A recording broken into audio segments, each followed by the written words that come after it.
Nasa 100,000 individual ang maharap sa kasong election offense sa oras na sampahan na ng kaso sa hukuman ng Commission on Elections o COMELEC. Ayon kay COMELEC spokesperson John Rex Laudianco, bahagi lamang ito na nasa halos kalahating milyong registrant na natuklasan ng komisyon noong 2023. Sa 500,000 double and multiple registrants batay sa assessment ng COMELEC, natuklasan na 100,000 dito ay sinadya. Ang pagpaparehistro ng higit sa isa ang nakikitang layunin ng mga gustong maging flying voter na kinukonsidera na isang election offense ng komisyon. Ang kasong election offense ay aabot ng 1 hanggang 6 na taon ng pagkakakulong, pag-aalis ng karapatan sa pagboto at disqualification sa paghawak ng anumang public office.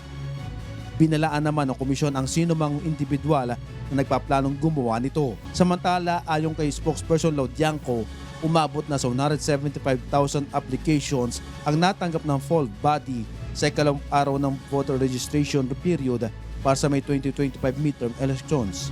Ang pagkaparehistro ay nasasakop hindi lamang ang new registrants kundi maging ang mag-a-apply for transfer.